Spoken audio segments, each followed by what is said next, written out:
Chapter 20. I uttered a last gasp and waited for everything to go dark. It took me a few seconds to realize that the dragonfly had turned and buzzed off in the other direction. My imagination was running away with me. That's what always happened when I got overtired. I took a deep breath, grateful to still be in one piece. I decided I had to use my remaining strength to get to Miss Carmen at the person-to-person vacation office. I rose up into the air, looked both ways for oncoming dragonfly traffic, then fluttered away. After a long, tiring trip, I floated past a street sign that told me I'd made it to the right block, Roach Street. I buzzed along the sidewalk until I came to the person-to-person building. Then I sat down under the stoop and tried to figure out how I was going to get inside. Luckily, as I rested on the warm cement, I saw a mailman marching up the street, stopping at each house along his route. Quickly, I flew over to the person-to-person entrance and checked it out. Just as I'd hoped, there was a mail slot in the middle of the door.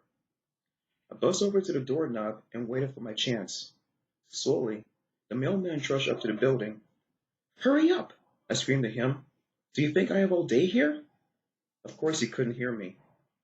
He fumbled around in his bag and pulled out a bundle of letters. Then, slowly, he reached out and pushed open the mail slot.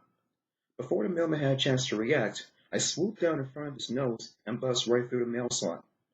As I zipped along, I heard him gasp, and I knew he'd seen me. But for once, luck was with me.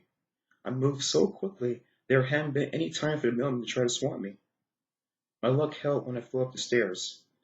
I just reached to the top when the door to person-to-person vacations opened, and a girl about my age came out.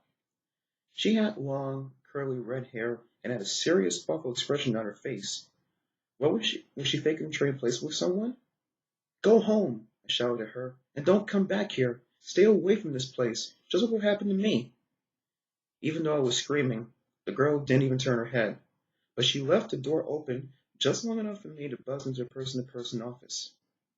I flew across the waiting room and saw Miss Carmen sitting in the same chair she'd been when I first met her. I shot right toward her and smacked into something hard. Pain roared through my body.